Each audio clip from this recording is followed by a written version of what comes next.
78वें स्वतंत्रता दिवस के मौके पर लाल किले पर प्रधानमंत्री मोदी ने ध्वजारोहण किया है। तिरंगा फहराने के साथ प्रधानमंत्री मोदी ने लाल किले की प्राचीर से देशवासियों को स्वतंत्रता दिवस की शुभकामनाएं भी दी हैं। पीएम मोदी ने देशवासियों को संबोधित करते हुए कई अहम मुद्दों पर जोर दिया और विकसित भारत के संकल्प के साथ साथ महिलाओं, युवाओं और बांग्लादेश में हिंदुओं पर अत्याचार को लेकर भी बातचीत की। हमने पिछले 10 साल में मेडिकल सीटों को करीब 1 लाख कर दिया। आज मैं करीब 25,000 युवा हर साल विदेश में मेडिकल एजुकेशन के लिए जाते हैं और ऐसे ऐसे देश में जाना पड़ रहा है।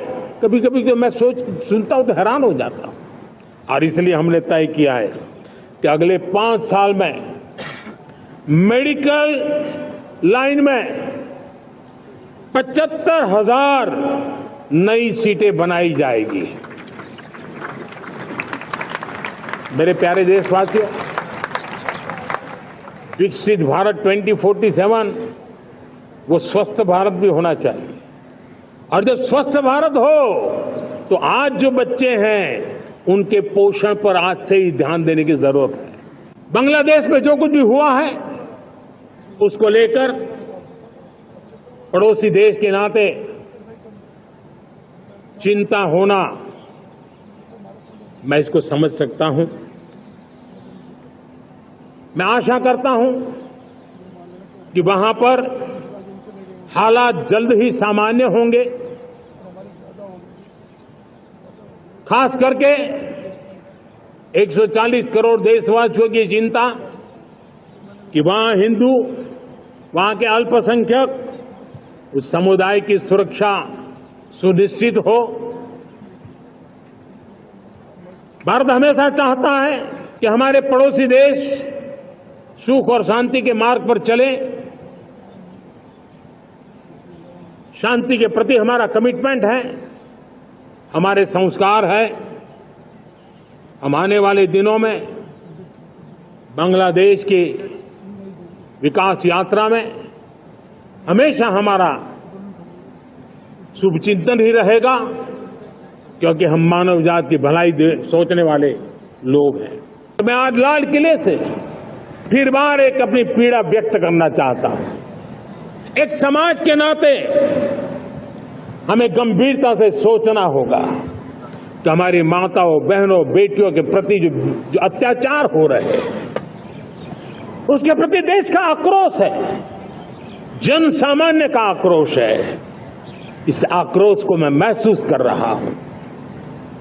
इसको देश को, समाज को, हमारी राज्य सरकारों को गंभीरता से लेना होगा। महिलाओं के विरुद्ध अपराधों की जल्द से जल्द जांच हो। राक्षसी कृत्य करने वालों को जल्द से जल्द कड़ी सजा हो।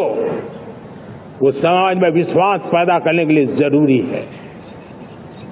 मैं ये भी बताना चाहूंगा कि जब बलात्कार की या महिलाओं पर अत्याचार की घटनाएं घटती हैं तो उसकी बहुत चर्चा होती है, बहुत प्रचार होता है, मीडिया में छाया रहता है। लेकिन जब ऐसे राक्षसी मनोवृत्ति व्यक्ति को सजा होती है तो वो खबरों में कहीं नजर नहीं आती, एक कोने में कहीं पड़ा रहता है। अब समय की मांग है कि जिनको सजा होती है उसकी व्यापक चर्चा हो, ताकि ऐसा पाप करने वालों को भी डर पैदा हो कि ये पाप करने की हालत ये होती है कि फांसी पर लटकना पड़ता है। और मुझे लगता है कि ये डर पैदा करना बहुत जरूरी है। हमारा जो मध्यम वर्गीय परिवार है, मध्यम वर्गीय परिवार को क्वालिटी ऑफ लाइफ, वो स्वाभाविक उसकी अपेक्षा रहती है।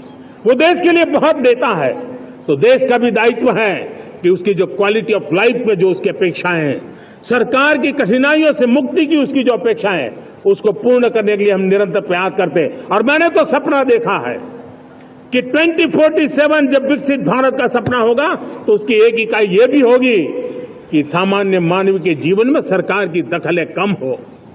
जहां सरकार की जरूरत हो वहां अभाव न हो, और जहां सरकार की बेकारण प्रभाव भी न हो, इस प्रकार की व्यवस्था पर हम प्रतिबद्ध हैं।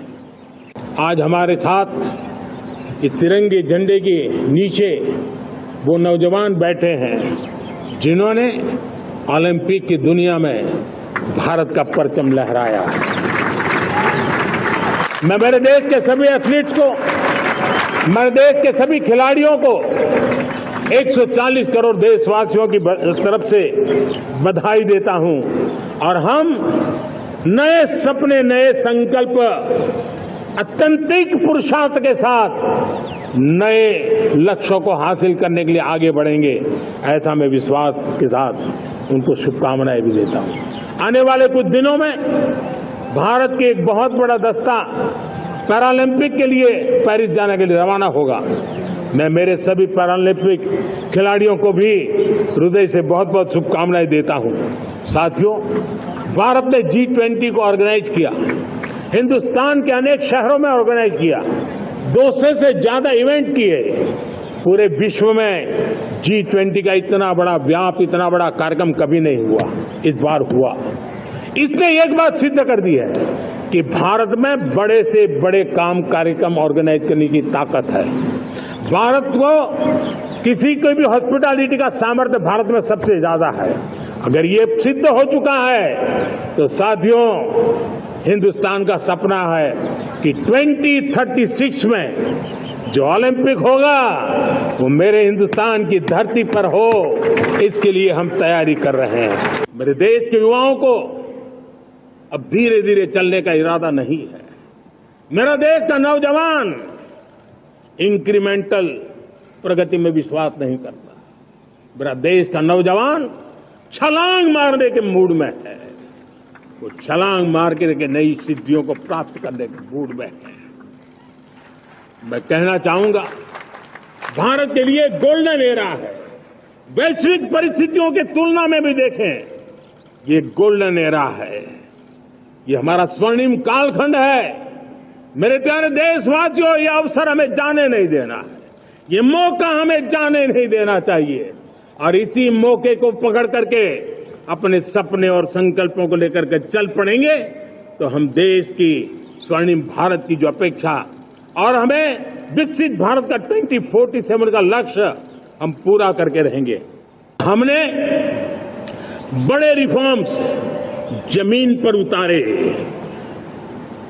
गरीब हो, मिडिल क्लास हो, हमारे वंचित लोग हो, हमारी बढ़ती जाती शहरी आबादी हो, हमारे नौजवानों के सपने हो, संकल्प हो, आकांक्षाएं हो, उनके जीवन में बदलाव लाने के लिए रिफॉर्म का मार्ग हमने चुना। और मैं देशवासियों को विश्वास दिलाना चाहता हूं, रिफॉर्म के प्रति हमारी जो प्रतिबद्धता है वो पिंक पेपर के एडिटोरियल के लिए सीमित नहीं है।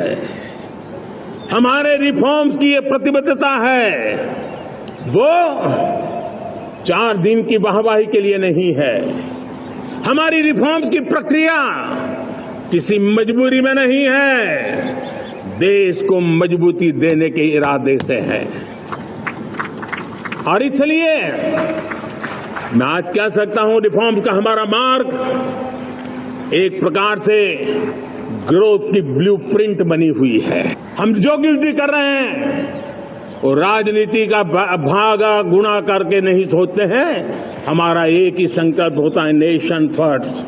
स्पेस सेक्टर एक फ्यूचर है हमारे साथ जुड़ा हुआ, एक महत्वपूर्ण पहलू है, हम उस पर भी बल दे रहे हैं। हमने स्पेस सेक्टर में बहुत रिफॉर्म किए हैं। जिन बंधनों में हमने स्पेस सेक्टर को बांध के रखा था उसे हमने खोल दिया है। आज सैकड़ों स्टार्टअप्स स्पेस के सेक्टर में आ रहे हैं।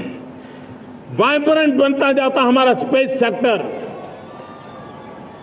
भारत को एक शक्तिशाली राष्ट्र बनाने का एक महत्वपूर्ण अंग है और हम इसको दूर की सोच के साथ मजबूती दे रहे हैं। आज private satellite, private rocket launch हो रहे हैं, ये गर्व की बात है। आज मैं कह सकता हूं, जब नीति सही होती है, पूर्ण समर्पण से राष्ट्र का कल्याण यही मंत्र होता है, तो निश्चित परिणाम हम प्राप्त करके रहते हैं।